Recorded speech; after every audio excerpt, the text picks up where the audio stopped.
दिव्य कुंभ, भव्य कुंभ, एक ऐसा कुंभ जिसकी परिकल्पना आज से लगभग 2 माह पूर्व ही की गई थी और हम आ चुके हैं उस कुंभ मेला शिविर के अंदर, जो अभी अभी आपको बाहर से दिखाया गया था किस प्रकार से भव्य रूप लिए हुए था। आपको बता दें कि इससे कुछ समय पूर्व ही जब हमने यहाँ पर जो मीडिया प्रभारी हैं उमेश जटवानी, उनसे इंटरव्यू लिया था, तो उनका कहना था कि इस शिविर में प्रवेश करने के लिए उनको गंगा जी पर बनाए गए पुल को भी पार करना होगा। तो आपको दिखा दूं कि ये है वो माँ गंगा जो बनाई गई है यहाँ पर कृत्रिम रूप से, और इसके ठीक सामने, बिल्कुल ठीक सामने आपको दिखाई दे रही है माँ गंगा यहाँ पर विराजमान है, और माँ गंगा के साथ ही माँ यमुना और सरस्वती, यानी कि त्रिवेणी संगम का यहाँ पर रूप प्रदर्शित किया गया है। और बीच में 2 से 3 पुल बनाए गए हैं जिन पर होकर के लोग इस शिविर में प्रवेश करेंगे। चलते हैं अंदर की ओर, जहाँ से आपको दिखाएंगे और भी यहाँ पर क्या कुछ बनाया गया है इस शिविर के अंदर। और बिल्कुल इस कृत्रिम गंगा यमुना सरस्वती के जल के ठीक सामने बनी हुई है ब्रजमंडल की पहचान, हमारे ब्रज की धरोहर, जिसे कि लोग गिरिराज पर्वत कहते हैं। और ब्रजमंडल में साक्षात दर्शन देने वाले अपने भक्तों के लिए भगवान विष्णु के ही अवतार कहे जाने वाले साक्षात श्री गोवर्धन और उनको उंगली पर धारण किए हुए भगवान श्री कृष्ण के स्वरूप यहाँ पर दिखाई देते हैं, जो कि यहाँ बनाए गए हैं। ब्रजमंडल की सबसे अलौकिक छटा यहाँ पर प्रदर्शित हो रही है, जिसको लोग देखने के लिए आए हुए हैं। आप खुद देख पा रहे होंगे कि बड़ी संख्या में लोग यहाँ पर आए हुए हैं, उन पलों को कैमरे में कैद कर रहे हैं जो यहाँ पर वो लोग बिता रहे हैं। आने के बाद में लोग सेल्फी ले रहे हैं और बड़ी संख्या में लोग इस शिविर को देखने के लिए आए हुए हैं, क्योंकि ये शिविर अपने आप में सबसे अनूठा और सबसे अलौकिक बताया जा रहा है। कहा जा रहा है कि पूरे महाकुंभ में ऐसा शिविर अभी तक लोगों ने नहीं देखा। चलते हैं और भी आगे की ओर, बात करेंगे लोगों से कैसा लग रहा है आने के बाद में उनको, और क्या कहेंगे इस शिविर के बारे में। चलिए बात करते हैं यहाँ पर जो लोग इसको देखने के लिए आए हुए हैं लोगों से कि कैसा लग रहा है शिविर। जी, नाम जानना चाहूँगा, क्या नाम है आपका? विद्या। कहाँ के रहने वाले हैं? हम बलिया के रहने वाले हैं, लेकिन बिहार के रहने वाले हैं? और नहीं सर, यूपी के रहने वाले हैं। यूपी के बलिया के रहने वाले हैं, और यहाँ पर कुंभ मेला देखने के लिए आए हुए हैं। Yes sir. कैसा लगा आज ये शिविर? बहुत अच्छा लग रहा है। इससे पहले या यहाँ पर ऐसा कोई कुंभ का आपने शिविर देखा अभी तक जैसा ये बना हुआ है? नहीं, बहुत अच्छा लग रहा है। क्या कहना चाहेंगे? बाकी जगह पर आपको ट्रेंड देखने को मिल रहे हैं, शिविर देखने को मिल रहे हैं, लेकिन जिसकी भव्यता यहाँ दिखाई दे रही है, वृक्षारोपण किया गया, आप देख सकते हैं आपके पीछे पर हरियाली भी है। जी सर, बहुत ही आकर्षण, बहुत ही अच्छा लग रहा है। बहुत अच्छा लग रहा है। क्या कहना चाहेंगे जो लोग अभी नहीं आ पाए हैं यहाँ पर, उनसे? उनको आना चाहिए, एंजॉय करना चाहिए। That's it. Thank you sir. चलिए और लोगों से बात करते हैं। जी, क्या नाम है आपका? सिद्धार्थ गुप्ता। कहाँ के रहने वाले हैं? प्रयागराज के। प्रयागराज के ही रहने वाले हैं, यहीं के रहने वाले हैं, और लगभग इससे पूर्व के भी कुंभ आप लोगों ने देखे होंगे यहाँ पर जो हुए थे। क्या ऐसा शिविर अभी तक आपको देखने को मिला? अभी तो सर नहीं देखने को मिला, अभी तक इतना सुंदर और भव्य आज तक देखने को नहीं मिला। सबसे अच्छा क्या लगा इस शिविर के अंदर? यहाँ पे जो लग रहा है कि गंगा जी में इतनी सुंदर, पहले मतलब लग नहीं रहा कि गंगा जी में मतलब इतनी सुंदर बनाई जा सकती है। यानी कि जहाँ पर केवल यहाँ पर जो यमुना गंगा की खादर हुआ करती थी, केवल रेत हुआ करती थी, उस रेत में जो नगर बसा हुआ यानी कि महाकुंभ नगर, उसमें भी एक ऐसा शिविर बनाया गया है जो कि पूर्ण रूप से प्राकृतिक बनाया गया है। मैं आपको बता दूं कि इस शिविर में आर्टिफिशियल यानी कि आर्टिफिशियल जो चीज़ें बनाई गई हैं, उनके साथ साथ यहाँ पर प्रकृति का पूरा ध्यान रखा गया है और उसी को देखते हुए वृक्षारोपण भी किया गया है। क्या ऐसा किसी अन्य कैंप में देखने को मिला अभी तक? नहीं सर, अभी तक सर ऐसा मतलब देखने को नहीं मिला है। क्या कहना चाहेंगे जिन लोगों ने इसको बनाने में मेहनत की है उन लोगों के लिए?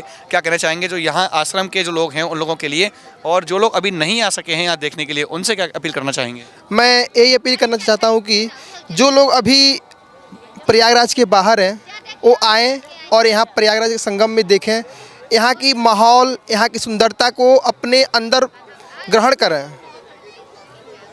चलिए चलते हैं और भी आगे की ओर, क्योंकि अभी तो बहुत कुछ बाकी है शिविर में जो हम लोगों ने देखा नहीं है, आप लोगों को दिखाया नहीं है। अभी हमने देखा माँ गंगा जी का, यमुना जी का और सरस्वती का, तीनों स्वरूप संगम का, उसके साथ साथ बनाए हुए गिरिराज जी जो कि यहाँ पर गोवर्धन पर्वत बनाए गए हैं। इसी मंदिर में ठीक पीछे आपको दिखाई दे रही यज्ञशाला, जहाँ पर कुछ समय के बाद में यहाँ पर यज्ञ किए जाएंगे, और उसी के ठीक पीछे बिल्कुल सामने की ओर मैं आपको दिखाना चाहूँगा बने हुए हैं शिवालय, यानी कि भगवान शिव के भी दर्शन आप यहाँ पर आने के बाद में कर सकते हैं। जो लोग प्रतिदिन शिव जी को गंगा जल चढ़ाना चाहते हैं, यमुना जल चढ़ाना चाहते हैं, वो लोग भी यहाँ पर गंगा यमुना सरस्वती के सम्मिश्रित जल को लेकर के शिव जी का जलाभिषेक कर सकते हैं। तो दर्शकों, हम आ चुके हैं इस मंदिर प्रांगण में बनाए गए, यानी कि इस शिविर के अंदर बनाए गए मंदिर प्रांगण में, जो कि है ठाकुर रमण बिहारी जी का, और बिल्कुल ठीक पीछे जो रमण रेती धाम में मंदिर बना हुआ है, बिल्कुल उसी स्वरूप में कृष्ण बलराम दोनों अपने भक्तों को दर्शन दे रहे हैं, राधा कृष्ण अपने भक्तों को दर्शन दे रहे हैं। और आप ठीक पीछे देख सकते हैं कि जो लोग यहाँ पर दर्शन करने के लिए आ रहे हैं वो कितने प्रसन्न मुद्रा में यहाँ पर भक्ति भाव में विभोर होकर के दर्शन कर रहे हैं। बिल्कुल ठीक सामने मंदिर है और मंदिर को भी इतनी भव्यता दी गई है कि लोग देखने के बाद में अपनी आंखों पर विश्वास नहीं कर पा रहे कि ये मंदिर आर्टिफिशियल बनाया गया है या इसे पूरा रमन रीति से ला करके स्थापित किया गया है। जैसा कि आप जानते हैं कि जब बात करते हैं ब्रज की, तो ब्रज की बातों में एक तो माँ यमुना, एक श्री गिरिराज जी और नंबर 3 पर आती हैं माँ गौ, यानी कि गौ माता। और जब गौ माता की बात ना हो, गौ माता के दर्शन ना हो, तो कहा जाता है कि ब्रजमंडल में दर्शन करना अधूरा रह जाता है। ऐसे में ही जो लोग यहाँ महाकुंभ नगर में काशनी गुरु सनातन जी महाराज जी के इस शिविर में आते हैं तो उन्होंने गिरिराज जी के दर्शन कर लिए, माँ यमुना के दर्शन कर लिए, लेकिन अगर गौ माता के दर्शन ना हो तो लगता है कि उन्होंने ब्रज में कुछ भी नहीं देखा। ऐसे ही एक स्वरूप बनाया गया है यहाँ पर ठीक सामने गौ माता का, जहाँ पर आप देख सकते हैं कि सामने खड़े होकर बच्चे फ़ोटो ले रहे हैं, सेल्फी ले रहे हैं। जो आप यहाँ भी देख सकते हैं, लोग इन यादों को समेटना चाहते हैं क्योंकि वो लोग इस स्वरूप को बिल्कुल ब्रज का स्वरूप समझ रहे हैं। और आप खुद देख पा रहे हैं कि गौ माता के दर्शन आपको इस वीडियो में भी देखने को मिल रहे हैं। रमन नीति धाम की अगर मैं बात करूं तो जो आपके ठीक सामने ये परिसर बनाया गया है, ये श्रद्धालुओं के साथ साथ साधु संतों की निवास भी हैं, कुटियाएँ भी हैं। और मेरे ठीक पीछे यानी कि इस स्थान पर जहाँ पर मैं आपको दिखा दूँ, यहाँ पर काशनी गुरु सनातन जी के बैठने का स्थान है, जहाँ पर वह प्रतिदिन बैठकर अपने भक्तों को दर्शन देंगे और अपने भक्तों से यहाँ पर आशीर्वाद देंगे, उनसे मिलेंगे और उनको इस महाकुंभ की महिमा आशीर्वचन के रूप में बताएंगे। चलिए चलते हैं और भी आगे की ओर, क्योंकि अभी यहाँ पर देखने के लिए बहुत कुछ बाकी है। तो अब हम आ चुके हैं गुरु काशनी महाकुंभ शिविर के उस स्थान पर जहाँ पर बनने जा रहा है भव्य मंच, जो इस पर के अभी काम चालू है और हो सकता है ऐसा संभव आज या कल तक इसकी शुरुआत हो जाएगी, क्योंकि कुछ दिनों के बाद ही यहाँ पर बड़े बड़े संत महंत आकर के प्रवचनों के माध्यम से आशीर्वाद देंगे और साथ के साथ में बाबा रामदेव, मुरारी बापू एवं अन्य जो कथावाचक हैं वो आकर के श्रीमद् भागवत कथा और यहाँ पर रासलीला का मंचन भी किया जाएगा। आपको दिखा दूँ, इतना बड़ा ये परिसर बनाया गया है, जो पंडाल बनाया गया है वो इतना बड़ा है कि लगभग 2 से 5 हज़ार लोगों के बैठने की व्यवस्था यहाँ पर बड़े आराम से हो सकती है। और इसी के साथ में इसी के ठीक पीछे यहाँ पर अन्नपूर्णा भंडार बनाया गया है, जहाँ पर कि लोग बैठ करके प्रसाद ले सकेंगे। लगातार ऐसी ही खबरों को देखने के लिए बने रहिए अभी न्यूज़ के साथ। फिलहाल के लिए इतना ही। मैं अपने सहयोगी गौरव के साथ गोपाल चतुर्वेदी, अभी न्यूज़। तुलसी पक्षिन के पिए घटे न सरता नीर, और दान किए धन ना घटे जो सहाय रघुवीर। उसी परंपरा को ध्यान में रखते हुए यहाँ पर अन्नपूर्णा का विशाल क्षेत्र चलाया जाता है, जहाँ पर जिस प्रकार से ब्रजमंडल के रमन रीति में हजारों लोग आकर के प्रतिदिन प्रसाद लेते हैं, उसी प्रकार से इस कैंपस में भी यानी कि महाकुंभ नगर में बसे हुए इस गुरु काशनी सनातन जी महाराज जी के इस शिविर में हजारों की संख्या में लोग आकर के सुबह और शाम प्रसाद ले सकेंगे। चलते हैं आगे की ओर, जहाँ पर दिखाएंगे रहने की व्यवस्था। अभी आपने देखा था मंदिर परिसर में जो श्रद्धालुओं के लिए यहाँ व्यवस्थाएं थी वो, लेकिन अब जो लोग यहाँ रहने आ रहे हैं उन लोगों के लिए किस प्रकार से काशनी आश्रम की ओर से व्यवस्थाएं की गई हैं, ये देखेंगे और जानेंगे इसके बारे में यहाँ के मीडिया प्रभारी उमेश जटवानी जी से। और इसी शिविर के अंदर जहाँ पर पंगत लगती है, जहाँ पर बैठ कर के सैकड़ों की संख्या में साधु संत और यहाँ पर आने वाले श्रद्धालु प्रसाद लेंगे, ये अन्नपूर्णा भवन बना हुआ है, जहाँ पर माँ अन्नपूर्णा भगवान शिव के उस पात्र में अन्न प्रदान कर रही हैं जो कभी भी खाली नहीं रहता। माँ अन्नपूर्णा भगवान शिव को अन्नपूर्णा यानी कि मतलब अन्न दे रही हैं और उसी का ये परिणाम होता है, उसी का आशीर्वाद होता है कि कभी भी अन्न क्षेत्र किसी का खाली नहीं रहता। लोग हैं उनके लिए जो कॉटेज हैं वो कॉटेज कैसे बनाए गए हैं और क्या कुछ व्यवस्थाएं उन कॉटेजों के अंदर, ये बताने के लिए हमारे साथ में मौजूद हैं काशनी गुरु सनातन जी महाराज जी के रमन नीति आश्रम के मीडिया प्रभारी उमेश जटवानी जी। उमेश जी, जो यहाँ पर श्रद्धालु आ रहे हैं, सबसे पहले क्या उनको कहना चाहेंगे और क्या बताना चाहेंगे इन जो कॉटेज बनाए गए हैं इनकी सुविधाओं के बारे में? जय श्री कृष्णा। ये जो कुंभ मेला शिविर लगा है, इस शिविर में जो भी श्रद्धालु आ रहे हैं उनके लिए व्यवस्थाएं यहाँ रुकने के लिए की जाती हैं, जिसमें हमारे यहाँ छोलदारी टेंट जिसको बोलते हैं वो भी लगाए जाते हैं जो पर्याप्त मात्रा में होते हैं। एक टेंट के अंदर लगभग 8 व्यक्तियों का रुकने का स्थान वहाँ रहता है। कुछ इस तरह की ये कॉटेज बनाई जाती हैं। जिस स्थान पर हम खड़े हुए हैं इस कॉटेज में भी 4 लोगों के रुकने का व्यवस्था रहती है।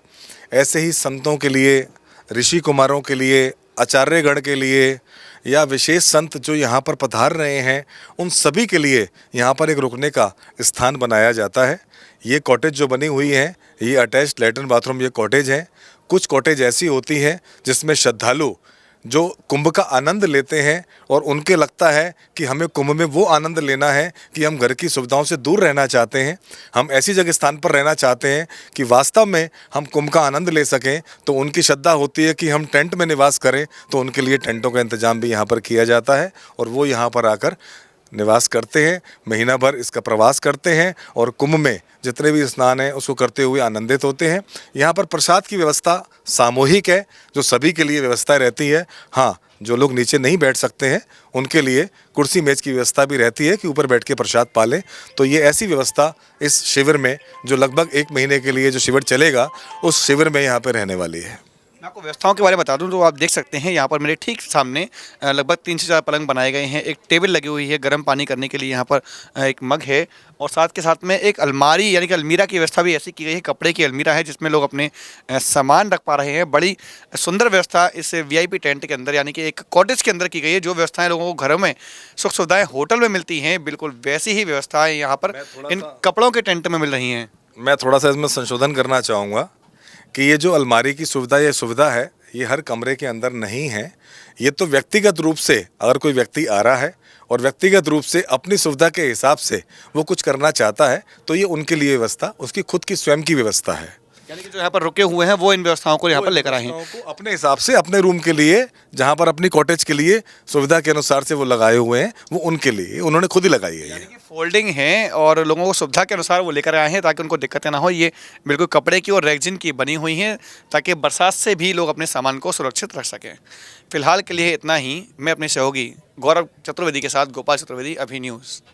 दिव्य कुंभ, भव्य कुंभ, एक ऐसा कुंभ जिसकी परिकल्पना आज से लगभग 2 माह पूर्व ही की गई थी। दिव्य कुंभ, भव्य कुंभ, एक ऐसा कुंभ जो लगातार इस समय पर प्रयागराज में अपनी आभा मंडल से पूरे देश और विदेश में आकर्षण का केंद्र बना हुआ है, जिसमें आने के लिए हर भारतवासी इस समय लालायित है और जिसके लिए प्रशासन द्वारा लगभग 2 माह पूर्व से ही बड़ी भारी स्तर से व्यवस्थाएं की जा रही थी। लेकिन आज जब मकर संक्रांति से एक दिन पूर्व स्नान करने के लिए लोग जब यहाँ पहुँचना चाहते हैं तो लोगों को घंटों तक जाम का सामना करना पड़ा। ऐसे ही कुछ व्यक्ति हमारे साथ मौजूद हैं जिनसे हम बात करना चाहेंगे कि किस प्रकार से वो आज जाम में फंसकर अपने गंतव्य तक पहुँच पाए हैं। और इनका यहाँ तक कहना है कि यहाँ पर जो बाहरी फोर्स लगाई गई है उनको रास्तों तक का पता नहीं है, जिसकी वजह से उनके जो गंतव्य का स्थान था उसे ढूंढने में उन्हें काफ़ी मशक्कत करनी पड़ी है। चलिए बात करते हैं लोगों से, क्या कुछ कहना है ऐसी व्यवस्थाओं के बारे में और क्या मांग करते हैं उत्तर प्रदेश शासन सरकार से। क्योंकि समय होता है माँ यमुना और गंगा के घटने का, यानी कि उनका जो विस्तार है जल का उसके उतरने का। उसके बाद में पूरा शासन प्रशासन कुंभ की व्यवस्थाओं में लग जाता है और जिस दिन इसकी शुरुआत होती है उससे ठीक पहले पूरे शहर में जो स्थितियां होती हैं वो लोगों को शायद दिखाई नहीं देती। जी हाँ, ये बात हम इसलिए कह रहे हैं क्योंकि जहां एक और कुंभ की व्यवस्थाओं को लेकर के शासन प्रशासन अपनी पीठ थपथपा रहा है तो वहीं दूसरी ओर हजारों यात्री ऐसे हैं जो आज इलाहाबाद आते समय घंटों लंबे जाम में फंस कर आए हैं और आने के बाद में उनको ये तक पता नहीं चल पा रहा कि उनको जो उनका मुकाम है वो किस तरह से पहुंच पाएंगे। क्योंकि इनका ये कहना है कि जो पुलिस प्रशासन बाहर से फोर्स आई है उनको खुद जानकारी नहीं है कि लोगों को पहुंचाना कहाँ है। ऐसे ही एक व्यक्ति मेरे साथ मौजूद है, नाम जानना चाहूँगा, क्या नाम है आपका? हमारा नाम कृष्ण कुमार शुक्ला है, सीधी जिला से आए हैं हम और यहाँ 4 घंटे फंसे रहे हैं और मैंने देखा कि सारी सड़कें समझ लीजिए ब्लॉक हैं और जो कर्मचारी हैं प्रशासन के, योगी साहब की चाही भले बहुत अच्छी प्रबंध का ये न जाने 3 महीना 4 महीने से चल रहा है, लेकिन उसके अनुसार पब्लिक इतना परेशान रही कि लगता है कि हम वापस हो जाएं। कितने लोग आए हुए हैं आप लोग? हम बहुत लोग आए, हमारे सीडीएल के पूरा पंडाल है पंडों के यहाँ भरा पड़ा है, हैं और सब अभी आ रहे हैं, जबकि माने 3 घंटे का समय में 6 घंटे लग रहे हैं हम लोगों को आने में। अगर बात की जाए यहाँ पे, आपने कहा प्रशासन को खुद रास्ते नहीं मालूम हैं, आपने कितने स्थानों पर लोगों से जानकारी करने का प्रयास किया कि ये जहाँ जाना चाहते हैं गंतव्य? न जाने कितने कर्मचारियों से मैंने स्थान पूछा, रोड पूछा, सब तो वो नहीं बता पाए कि हमको नहीं मालूम है ये बात। क्या कहना चाहेंगे शासन से, क्या मांग करना चाहेंगे? हम चाहेंगे जैसी ये ब्रॉडकास्ट हो रहा था कि सुख सुविधा के लिए योगी सरकार में, मोदी की सरकार में, तो वो उसको अपने कर्मचारियों को मतलब अलर्ट करें, हाँ, कि वो गाड़ी को जाम न लगाएं। हमारा निवेदन है प्रशासन से। लगातार ऐसी ही खबरों को देखने के लिए बने रहिए अभी न्यूज़ के साथ। फिलहाल के लिए इतना ही। मैं अपने सहयोगी गौरव के साथ गोपाल चतुर्वेदी, अभी न्यूज़।